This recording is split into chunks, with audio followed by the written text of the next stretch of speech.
Proud women achievers में आप सभी का बहुत बहुत स्वागत। मैं हूं आपके साथ Asmita Singh Malik. Proud women achievers में हम उन महिलाओं की जर्नी को आपके सामने लेकर आते हैं जिन्होंने कड़ी मेहनत से बुरे हालातों का डटकर सामना करते हुए जीवन में वो हासिल किया जहां पर आज वो दूसरों के लिए एक मिसाल है कामयाबी की। और आज के सफर में हमारे साथ एक ऐसी ही शख्सियत जुड़ रही हैं जिनका नाम है नरेश मुदगल। और उनके बारे में बताने को तो बहुत कुछ है, लेकिन संक्षेप में मैं आपको बता देती हूँ। अभी फिलहाल वो वेटरन्स इंडिया के विमेन विंग की नेशनल सेक्रेटरी जनरल है, लेकिन इससे पहले वो स्पोर्ट्स अथॉरिटी ऑफ इंडिया के साथ जुड़ी थी। एज अ कोच उन्होंने वहां पे ज्वाइन किया था, लेकिन उसके बाद वो सफर में आगे बढ़ी। उनके काबिलियत को देखते हुए उन्हें वहां पर खूब प्रमोशंस मिली। वो वहां पे प्रोजेक्ट ऑफिसर बनी, फिर डायरेक्टर बनी और उसके बाद वहां से वो सेवानिवृत्त हुई। तो आइए मिलवाते हैं आपको एक खास personality, gold medalist Naresh Mudgal ji से। नरेश जी, वेलकम, बहुत बहुत स्वागत आपका। Thank you Smita, thank you मुझे मिडास फाउंडेशन प्लेटफॉर्म पे बुलाने के लिए बहुत बहुत धन्यवाद। तो हमारा सौभाग्य है। नरेश जी, आप आज जहां पर हैं, जीवन में जो मकाम आपने हासिल किया है, इस जर्नी की शुरुआत कहां से हुई थी, कैसे हुई थी, जानना चाहेंगे आपसे। स्मिता जी, मेरी जर्नी की शुरुआत हरियाणा के एक छोटे से गांव से हुई, जिसमें कि बेटियों को तब इतना पढ़ाया नहीं जाता था, लेकिन मेरे फादर ब्लॉक ऑफिसर थे और एक साइड बाय साइड उन्होंने, हम रहने वाले बेसिकली जींद के हैं, लेकिन हम गांव में ही अपना सेटअप शुरू किया था। उन्होंने एक बहुत बड़ा बिजनेस एम्पायर शुरू किया हुआ था, जिसमें कि उस टाइम में रुई पीने की मशीन, बिजली का गंडासा और ये सब, और गन्ना जहाँ पे खांड बन रही है, गुड़ बन रहा है, ये सब हमारा बिजनेस था। बहुत लार्ज स्केल पे वहाँ पे बिजनेस फैला हुआ था। तो फादर और मदर का एक ही मिशन था, बहुत बेटियां हैं कोई बात नहीं, हम ये सब इनके भाग से है और हम इनको सबको अच्छा पढ़ाएंगे और अच्छा खिलाएंगे, अच्छा पहनाएंगे। तो उसके बाद बड़ी बेटियों ने तो बहुत एंजॉय किया। जब हमारा टाइम आया, मैं शायद 6 साल की रही होंगी, स्कूल जाना ही शुरू होता था तब, और मेरे फादर की डेथ हो गई थी। तो 6 साल के बाद जब मेरी स्कूलिंग हुई, मेरे गांव में ही मेरा स्कूल था, लेकिन वो 5th क्लास तक था। उसके बाद हमें दूसरे गांव पढ़ने जाना होता था। तो जो रूटीन था एक लाइफ का, कि भागते भागते अपने घर के काम करके और हम स्कूल जाते थे दूसरे गांव में पढ़ने। तो तब थोड़ा फिटनेस लेवल भी हाई हो गया, तो पीटीआई ने एक दिन ऐसे ही दौड़ाया सबको, तो मैं तो बहुत तेज दौड़ी और मतलब हर गेम में सबसे आगे निकली। अगर हाई जंप कहें तो मैं हाई जंप में बहुत अच्छा, और ये वो। तो मुझे उन्होंने बुला के कहा कि डिस्ट्रिक्ट टूर्नामेंट है, तुम चलोगी खेलने। तो हम बहुत सारे, कई बच्चों को सेलेक्ट किया उन्होंने, किसी में शॉर्ट पुट में, किसी में।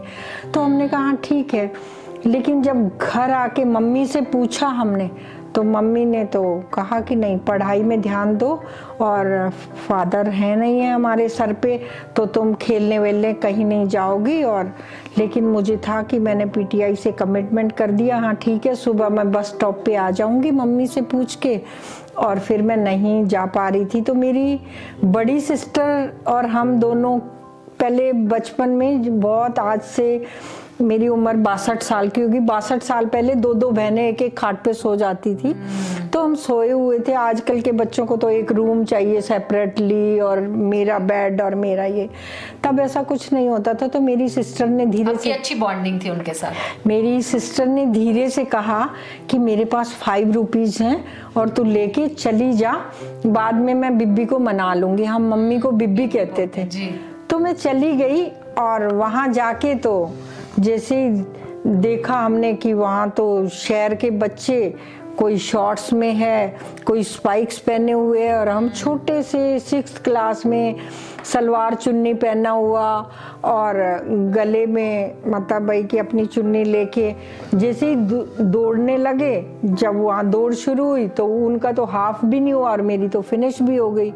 लॉन्ग जंप के लिए गए, वो तो दूर से दौड़ के आ रहे हैं, मैंने तो खड़े खड़े ही लॉन्ग जंप कर दिया, हाई जंप कर दिया, लॉन्ग जंप कर दिया। तो इतने सारे मेडल उस दिन मैं वो दिन नहीं भूलती कि हर मेडल मैंने जीता था डिस्ट्रिक्ट टूर्नामेंट का जी। फिर उसके बाद तो सारे बहुत खुश, लेकिन मुझे घर में दिमाग में एक टेंशन थी कि मेरे घर में तो मैं मम्मी को बता के नहीं आई और उधर से शाम होती जा रही है।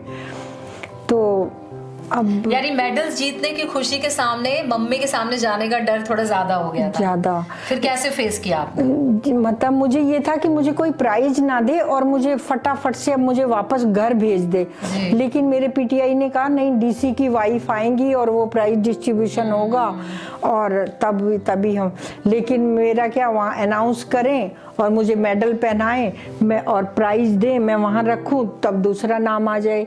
तो ऐसे ही करते करते तब मैंने ये फर्स्ट टाइम, मेरा ये फर्स्ट पड़ाव था जिस पड़ाव को मैंने, खुशी भी थी और एक डर भी था कि मैं मम्मी को झूठ बोल के आई हूँ कि। उसके बाद क्या हुआ? उसके बाद मम्मी तो बहुत नाराज थी, लेकिन भाई मुझे दूसरे गांव में ही बस जाती थी, वहाँ स्टॉप पे लेने आए हुए थे। तो अभी जो भी आए वो कहे कि आज तो बहन ने कमाल कर दिया, सारा प्राइज उसने जीत लिया। अब मेरी इतनी बड़ी गठरी हो गई है प्राइज की, तो मैं घर लेके बस में रखवा के पीटीआई के साथ आई, तो भाई तो बड़ा खुश, गठरी लेके घर दूसरे गांव आ रहा है। बीबी गुस्से में तो कहता कि अब इसको दूध दे जल्दी, ये तो पूरे नाम रोशन करके आई है घर का। ये मेरा शुरुआत थी। यानी वो मेडल्स को देख के फिर बीबी का गुस्सा खत्म हो गया? खत्म हुआ। उनको ये था कि भाई कि बिना बाप की है और गांव में हमारे माहौल ही नहीं था कि कोई खेले या करे। फर्स्ट टाइम शायद हमारी टीम गई होगी, लेकिन अंदर से वो भी बहुत खुशी महसूस कर रही हूँ। उसके बाद तो फिर उन्होंने मुझे कभी नहीं रोका जी। और फिर वहां से फिर आगे कैसे बढ़ा आपका सफर? उसके बाद तो फिर मैं वहाँ डिस्ट्रिक्ट में हुआ, तो उसके बाद स्टेट चैंपियनशिप थी, तो जो बच्चे डिस्ट्रिक्ट में फर्स्ट आए थे उन्हीं को वहाँ जाना था। अब वहाँ पे आपने सुना होगा नाम, नेशनल चैंपियनशिप गीता जुत्सी। हाँ, सुना है। हाँ, उन दिनों वो थी, तो मैं तो उनके साथ 3000 मीटर की मैंने दौड़ की, तो उसके साथ साथ वो फर्स्ट आई, मैं सेकंड आई। और अगले दिन तो हर न्यूज़पेपर में गीता जुत्सी के पकड़ते कदम, एक हेडिंग के साथ और मेरी बड़ी फोटो और ये वो। उसके बाद मेरे घर वालों ने कभी नहीं रोका और मैंने 10th तक मैं आज उस नेशनल खेलने गई हूँ, आज वहाँ खेलने गई हूँ, आज वहाँ खेलने गई हूँ, बस अपना मेडल का ढेर मारती रही थी। मतलब इतने मेडल्स आपको मिले, आपको अगर पूछा जाए कि कितने मेडल्स मिले तो शायद आपको याद नहीं। हाँ, सच में मुझे याद नहीं। हाँ, यही अपने आप में बहुत बड़ी अचीवमेंट है कि किसी को इतने मेडल्स मिले हों कि उनको याद भी ना हो कि मुझे कितने मेडल मिले। उसके बाद फिर जैसे ही मैंने मैट्रिक किया, पहले मैट्रिक होती थी 10वीं क्लास, उसके बाद कॉलेज होता था, तो हमारे हरियाणा में एक स्पोर्ट्स कॉलेज खुला, हरियाणा एग्रीकल्चर यूनिवर्सिटी हिसार में स्पोर्ट्स कॉलेज। तो उससे मुझे मेरे डिस्ट्रिक्ट स्पोर्ट्स ऑफिसर ने कहा कि भाई कि इस लड़की को हमें स्पोर्ट्स कॉलेज में रखना है, ये तो देश का नाम रोशन करेगी। और उसके बाद फिर मैं स्पोर्ट्स कॉलेज में मैं गई, लेकिन मैंने मम्मी को कभी छोड़ा नहीं था जी। क्योंकि हम मम्मी के बहुत चिपकू थे, फादर थे नहीं, तो भाई भाभी मम्मी पूरा परिवार, एंटायर परिवार जब तक शाम को एक साथ बैठ के खाना ले, चाहे वो चटनी रोटी क्यों ना खाए, लेकिन वो आनंद मुझे वहाँ के इतनी सब्जियों और उन सब में किसी में नहीं आता था। एक तो मैं ब्राह्मण फैमिली से थी, हमारे यहाँ पे अंडा लहसुन ये सब कुछ नहीं होता था, और वहाँ मेस में, स्पोर्ट्स कॉलेज की मेस में तो नॉन वेज भी है, सब कुछ भी है। तो मुझे लगा कि मुझे शायद मैं घर में, मतलब मुझे ये नहीं करना, जो मुझे मन पसंद आता था वही काम मैं करती थी। मैं सब घर के काम करूँगी, किसी से लड़ाई नहीं करूँगी, मुझे वापस बुला लो करके। 6 महीने तक यही झगड़ा चलता रहा था कि मेरा यहाँ मन नहीं लग रहा। तो फिर सबने समझाया मुझे, पूरे परिवार ने, खासकर मेरी बहनों ने, मम्मी ने, भाई ने, कि अच्छा तुम ये साल पूरा करो, क्योंकि इस साल में अब कहीं और एडमिशन नहीं होगा, और फिर ये भी था कि हाँ ठीक है, चलो 6 महीने तो चले गए, 6 महीने और मुझे इस जेल में काटने हैं। मुझे ऐसे लगता था घर से दूर जाके कि मुझे हॉस्टल में मुझे वो फैसिलिटी नहीं लगता था कि मुझे एक रूम मिला हुआ है और एक मेरा स्पेशल बेड है, स्पेशल मेरी टेबल चेयर है स्टडी के लिए। वो सब मुझे कुछ नहीं था। मुझे तो वही छोटा छोटा और सबका शेयरिंग उसकी आदत थी। तो वही मुझे था कि मुझे वापस जाना है। तो मैं उसके लिए जो 6 महीने मैंने लगन और मेहनत से पढ़ाई की, क्योंकि हमारे गांव में इतना इंग्लिश और ये सब नहीं था। तो वो लगन से जो मैंने पढ़ाई की तो मेरी फर्स्ट डिवीजन आ गई 11th में। उसके बाद तो सारे घर वाले खुश और देखा ये वो। फिर सबने मुझे कहा कि देखो तुम्हारा फ्री रहना, फ्री खाना, फ्री पढ़ाई, फ्री हॉस्टल, घर पे भी कोई वो नहीं जिम्मेवारी की। फिर मुझे भी लगा कि अच्छा 5 साल का डिग्री कोर्स है, मैं एक साल ऐसे ही निकल गया, मैं तो 4 साल और कर लूंगी। मुझे भी अंदर से एक हौसला आया उस बात में ना। और फिर मैंने ठान लिया कि अब मैं यहीं पे पढ़ाई करूंगी और मैं अच्छे से देश का नाम रोशन करूंगी। तो हमारा वहाँ स्पोर्ट्स कॉलेज में क्या होता था, 5:45 हमें कॉलेज में पहुंचना होता था। वहाँ पे हमारी नेशनल एंथम होती थी। उसके बाद सभी अपने अपने ग्राउंड पे जिसका जो डिसिप्लिन है उस पे चले जाते थे। मैं एथलीट थी तो मैं एथलेटिक्स ग्राउंड पे जाती थी। फिर ये कि स्पोर्ट्स में क्या होता है कि डाइट भी बहुत अहमियत रखती है और मैं वो एग और ये सब और वो सब ये नहीं खाती थी। तो मे भी न्यूट्रिशन कम हुआ हो तो मेरे पाँव में थोड़ा सिन पेन हुआ और मुझे लगा कि ये सिन पेन मेरी दौड़ में बाधा डाल रहा है। तो उसको मैंने डॉक्टर से भी कंसल्ट किया। उन्होंने कहा कि जैसे कई बार ना वो बहुत प्रैक्टिस करने से पेन हो जाता है। तो फिर मैंने कहा कि मुझे गेम चेंज करना है, क्योंकि तब तक मुझे समझ आ चुकी थी कि मुझे नौकरी जल्दी चाहिए। मेरे घर में मेरी ज़रूरत है नौकरी की। और मैंने गेम चेंज किया बास्केटबॉल। और मैंने बास्केटबॉल को अकेले में जब भी टाइम मिलता बॉल लेके शूटिंग कर रही हूँ। मुझे ये नहीं पता कि मैंने 500 बॉल फेंकी या मैंने कितना ड्रिबल किया, कितने हाथ से किया। मैं प्रैक्टिस करती रही। और प्रैक्टिस इन द सेंस कि हम प्रैक्टिस ऐसे नहीं करते थे कि कुछ टाइम लिमिट से या कुछ जो कॉलेज में जो पीरियड होते थे, जैसे कि भाई कि हमें इतने टाइम ग्राउंड पे रहना है या इतने टाइम ये करना है, वो तो सब किया ही किया। उसके बाद हम हॉस्टल में आके टी शर्ट्स निचोड़ते थे और देखते थे पानी कितना हुआ ग्लास में। ये प्रैक्टिस होती थी हमारी। और सर्दियों के दिनों में आप सोच लो कि 6 बजे कितना अंधेरा सा होता है और कितनी ठंड होती है। उस टाइम जब हम रनिंग करते थे तो हमारे यहाँ पे पूरा बर्फ जम जाती थी बालों पे और हम अंदर से हम पूरे भीग रहे होते थे। तो आपने बास्केटबॉल खेला नेशनल लेवल पे? बास्केटबॉल खेला और उसी साल फिर मैं नेशनल खेलने चली गई। स्टेट चैंपियनशिप हमने जीती, गोल्ड मेडल लिए स्टेट चैंपियनशिप में स्पोर्ट्स कॉलेज ने। और उसमें से हम 2 लड़कियां सेलेक्ट हुए, मैं और मेरी एक और फ्रेंड है, वो भी दिल्ली में ही जॉब करती है। तो हम फिर जमशेदपुर पहला नेशनल खेलने गए हम बास्केटबॉल का। उसके बाद मैं हर बास्केटबॉल नेशनल भी खेली और एथलेटिक्स भी किया। और उसके साथ साथ सिमिलर गेम था हैंडबॉल नेशनल भी हम खेलने गए। तो खूब बास्केटबॉल खेला। फिर आप स्पोर्ट्स अथॉरिटी ऑफ इंडिया ने आपको चुन लिया, कोच बना दिया आपको? नहीं, फिर उसके बाद मैंने वहाँ से डिग्री की BSH, जिसमें कि ग्रेजुएशन होता है bachelor of sports and humanities with physical education. Okay. तो मुझे ये 2 डिग्री कोर्स किया मैंने वहाँ से। और उसके बाद फिर मैंने डिप्लोमा इन फिजिकल एजुकेशन किया। तो फिर ये कि मेरे को कई जगह से कॉल आया, कहीं पुलिस से आया कि स्पोर्ट्समैन थी कि हम आपको इंस्पेक्टर का जॉब देंगे और आप ज्वाइन करें। लेकिन घर वालों ने कहा पुलिस में लड़की को नहीं भेजना। फिर मेरा पहला इंटरव्यू मैंने फेस किया MM कॉलेज फतेहाबाद में, वहाँ मेरा सिलेक्शन हुआ। तो लेकिन घर ऐसे ही मैंने भाई से बात किया तो मैंने कहा बिब्बी और भाई से कि मैं अभी मेरा मन है कि मैं और पढूं। तो उन्होंने कहा कि बहुत हो गया पढ़ाई, क्योंकि होता है हरियाणा में वैसे लड़कियों को तो 8th और 10th के बाद शादियां हो जाती हैं, लेकिन हमारे घरों में ऐसा नहीं होता था। इसलिए मुझे फिर भाई ने कहा कि तुम क्या पढ़ना चाहती हो। मैंने कहा कि मैं कोच बनना चाहती हूँ, कि जो मैं नेशनल पे देखती थी, एक एक प्लेयर को एक एक कोच देखता था, और फॉरेन से हमारे कोचेज आते हैं, तो वो हायर एजुकेशन है स्पोर्ट्स में, मुझे वो भी करनी है। तो उनको तो इतना नॉलेज नहीं था इस बारे में। तो उन्होंने कहा ये कहाँ से होगा। मैंने कहा इंडिया में एक ही इंस्टीट्यूट है, national institute of sports Patiala. तो अब हरियाणा के लोग पटियाला में किसी को जानते नहीं, कहाँ जाएंगे, कैसे करेंगे। तो स्टेट गवर्नमेंट भेजती है वो।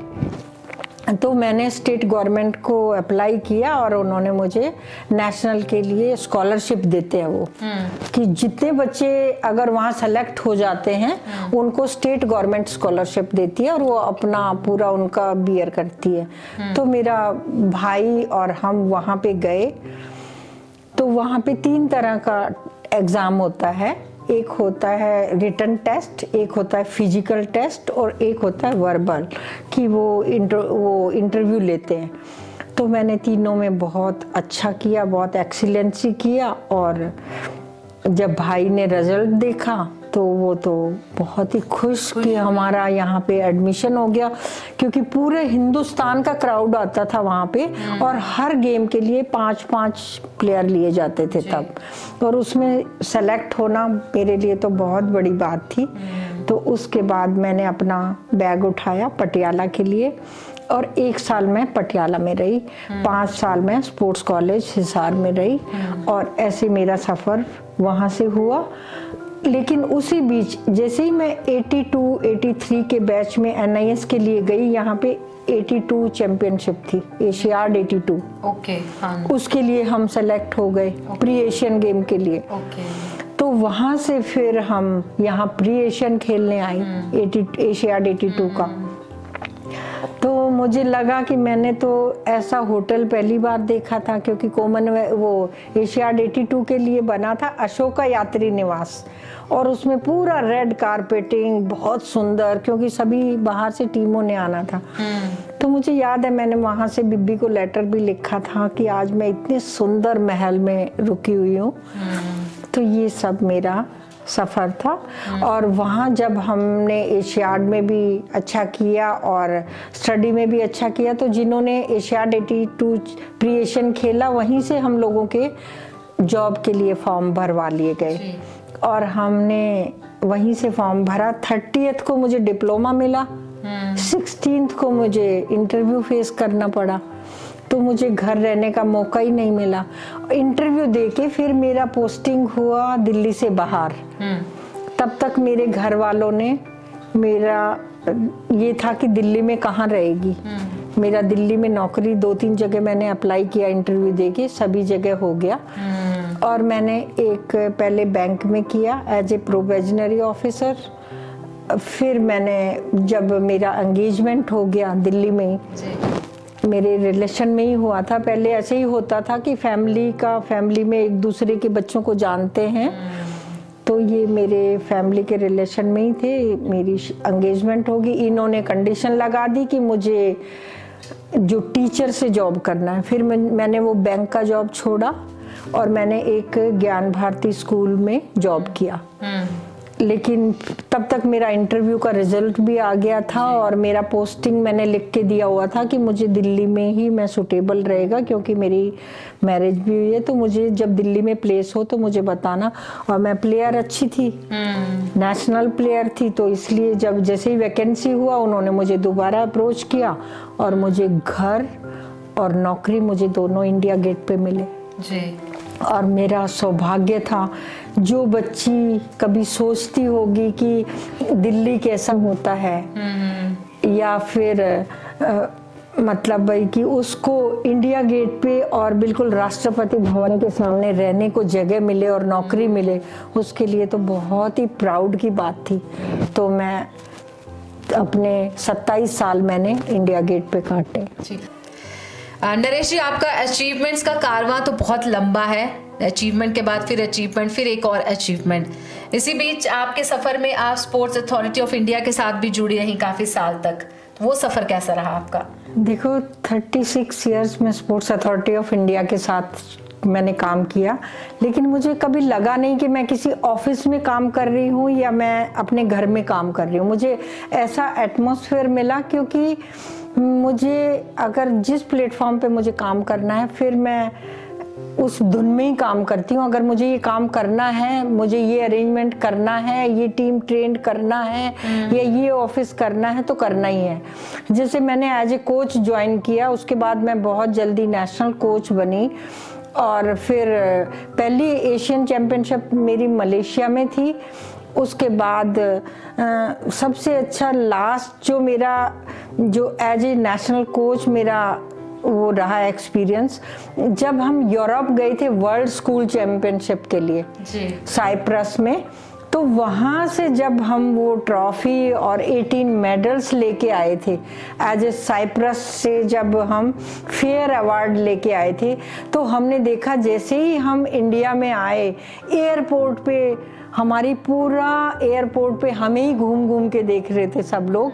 बच्चों ने सबने मेडल पहने हुए थे और ट्रॉफी ली हुई थी, और हमारा कारवां पूरा इंडिया ब्लेजर से चल रहा था।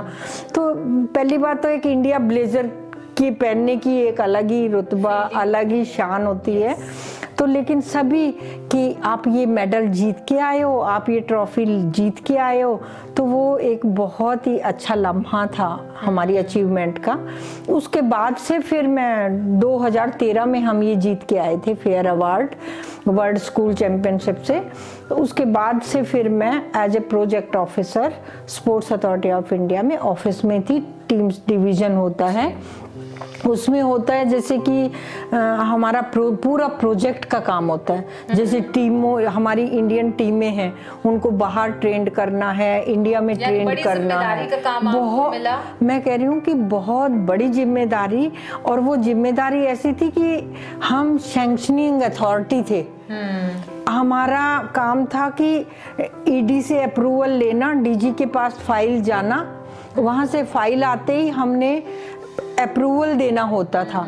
और जब तुम अप्रूविंग अथॉरिटी हो जाते हो, एक भी सैंक्शन अगर तुमने गलत भेज दी तो वहां पे तुम्हारा, सोच लो कि घर से पूरा पैसा भरना होता है। इतना इतना कभी आज, और कई बार तो इतना हेक्टिक हो जाता था, रात हो जाती थी। टीम को रात को जाना है और उनकी पेपर कोरस्पोंडेंस हो रहे हैं कि इस बच्चे का ये नहीं हुआ, इनको ये नहीं हुआ।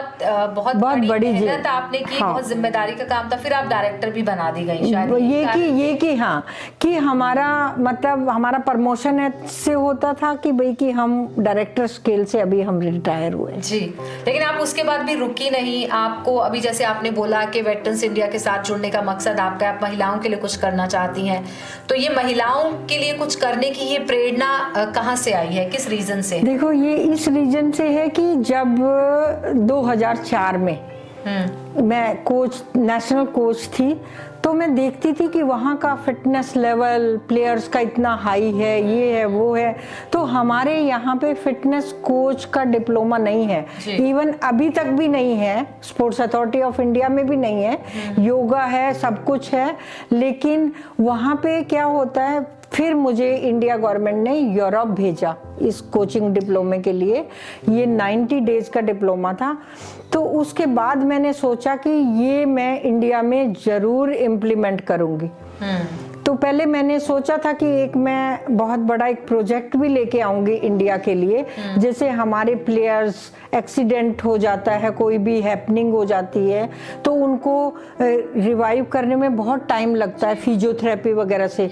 तो वहाँ पे वाटर थेरेपी थी, उसी में टेनिस प्लेयर हो रहे हैं स्ट्रेंथन के लिए, उसी में ये सब हो रहा है। और जैसे किसी को अगर इंटरनल स्ट्रेंथन, वो कैसे देखते थे, उनका वॉल पे रिएक्शन टेस्ट चलता था कि जैसे टेक ऑफ लिया तो पूरा स्क्रीन पे आता था कि कौन सा मसल ग्रुप काम नहीं किया।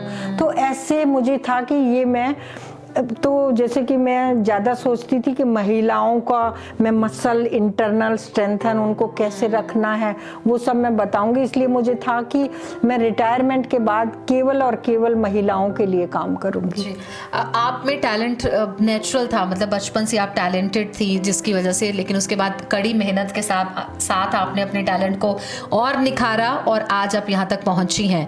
एक छोटे से घर, छोटे से गाँव, छोटे से घर से आज तक का जो आपका सफर रहा है, आप कभी आपको ऐसे लगता है कि अगर मैं लड़की नहीं होती, लड़का होती तो शायद माहौल कुछ और होता? नहीं, क्योंकि मेरे घर का एटमॉस्फेयर ऐसा था कि हमारे घर में एटलीस्ट कभी लड़के लड़की में भेदभाव अब भी नहीं होता और तब भी नहीं होता था। और हरियाणा जैसे राज्य की बात करें, हाँ, क्योंकि हमें बिल्कुल एक लड़कों की तरह से प्यार प्रेम से रखा गया, पढ़ाया गया और किया। जबकि हम देखते हैं कि अभी भी गांव में बहुत ही है कि लड़की ने 10वीं की 8वीं की और उसकी शादी कर दो, लेकिन हमारे घर में हमें ये कि भाई कि नहीं, लड़कियों को पढ़ाओ, जब वो खुद बोले कि हाँ ठीक है अब कर दो, तो तभी, किसी को फोर्स नहीं किया जाता हमारे घर में शादी के लिए। शुरुआत से लेके अब तक सपोर्ट के बिना किसी के लिए कुछ भी आगे बढ़ना शायद इतना आसान नहीं होता, तो आप सपोर्ट किसे मानती हैं अपनी लाइफ में शुरू से लेके आज तक? कौन कौन आपको सपोर्ट करता आया है, किन्हें आप थैंक्स बोलना चाहेंगी आज? देखो कि सबसे पहले बचपन से तो मेरे माँ और भाई, जिन्होंने कि नहीं तो कौन बेटियों को हॉस्टलों में तब उस टाइम में भेजना और इस हालात में भेजना बहुत मुश्किल था। एक रात के लिए भी लड़कियों को बाहर भेजा जाना सही नहीं माना जाता था। बिल्कुल सही कह रही हैं स्मिता, लेकिन मुझे हॉस्टल में पढ़ाना और इतनी हायर एजुकेशन घर वालों से दिलवाना, उनका भी मैं थैंक्स करूंगी। और शादी के बाद जो हस्बैंड ने दिया वो मुझे कभी लगा ही नहीं वो मेरे हस्बैंड हैं या मेरे फ्रेंड हैं जी। और मेरे बच्चे, मतलब मेरी 2 बेटियां हैं, 1 बेटा है, दोनों ही मतलब तीनों बच्चे मेरे बहुत ही कैपेबल हैं और बहुत अच्छी अच्छी ओहदों पे, बहुत अच्छे अच्छे प्लेटफॉर्म पे अभी जॉब कर रहे हैं। और मेरी बहू, जैसे मैंने 2 बेटियों की शादी की है तो अभी भी जैसे टेक्नोलॉजी में हमें कई चीज़ें नहीं आती, ऐसी ही मेरी बहू आ गई है कि वो, उसको हर टाइम ये रहता है कि मैं मम्मी को ये भी सिखा दूं, ये भी सिखा दूं। और यही बच्चों को रहता है कि जैसे हम टेक्नोलॉजी में थोड़ा सा पीछे हैं कि हैशटैग कैसे करना है, ये कैसे करना है, तो अभी भी बच्चों को ये है कि हम मम्मी को सिखा के चलें। तो इन सब का मैं हार्टली स्पेशल थैंक्स करना चाहूँगी। नरेश जी, आपकी उपलब्धियों का सफर तो बहुत लंबा है, लेकिन अगर सफलता के पैमाने को आंका जाए तो एक बात बहुत अहम है। वीविंग ड्रीम्स एक ऐसी किताब है जिसमें ऐसी महिलाओं की जर्नी के बारे में लिखा गया है, बताया गया है, जिन्होंने अपने लाइफ में बहुत कुछ सहते हुए, बहुत मुश्किलों का सामना करते हुए जीवन में बड़ा मकाम हासिल किया, जो आज दूसरों के लिए प्रेरणा का स्रोत है। उनमें से एक नाम नरेश मुदगल जी का भी है। इसको लेकर आप क्या कहेंगी? मैं ये कि मुझे बहुत अच्छा लगा जब मुझे लगा कि जो अमेज़न पे बुक है वीविंग ड्रीम, तो वो वुमेन एम्पावरमेंट को बढ़ावा देती है वो बुक, तो जिसमें शहनाज हुसैन और दीपिका चावला, ये बड़ी बड़ी हस्तियां हैं, मतलब मुझे सबके तो नाम नहीं मालूम इतना, लेकिन हाँ उनमें मैं भी हूँ।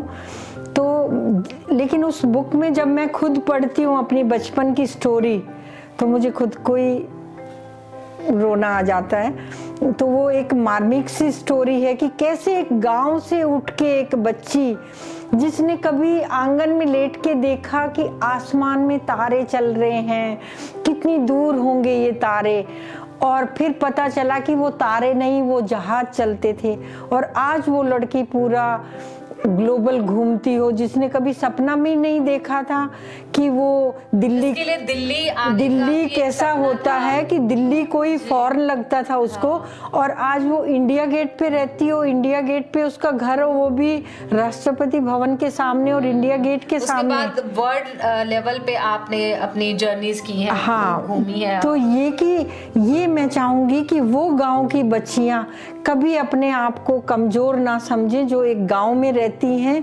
और मैं सबको एक ये दूंगी कि उनके हुनर को पहचानें, उनकी आवाज को ना दबाएं, उनको हम सपोर्ट दें, उनकी बुलंदियों को उन तक पहुंचाएं। तो इसी के साथ मैं मिडाज ग्रुप का थैंक्स करती हूँ कि मुझे आपने अपने प्लेटफॉर्म पे बुलाया। और मैं चाहूँगी कि उन बच्चियों को जो गांव में हैं और जो एक नरेश का रूप है, जो किसी को भी छू सकती हैं, उनको आगे लाएं और ऐसे ही हम उनका प्रेरणा का स्रोत बने। जी, बहुत बहुत शुक्रिया नरेश जी, आपने अपने एक्सपीरियंसेस को हमारे साथ शेयर किया। उम्मीद करते हैं प्रेरणा का स्रोत तो आप पहले भी हैं, लेकिन अब और ज़्यादा आपकी ज़िंदगी के बारे में जानने के बाद जो भी लोग सुन रहे होंगे उनमें भले ही कोई माँ बाप हो, भाई बहन हो या खुद एक लड़की हो जिसमें कुछ टैलेंट हो और ज़िंदगी में आगे बढ़ना चाहती हो, किसी कारण से उसको रोका जा रहा हो या वो खुद रुक रही हो, तो अब जरूर वो भी ठानेगी कि मुझे भी नरेश मुदगल जैसा बनना है।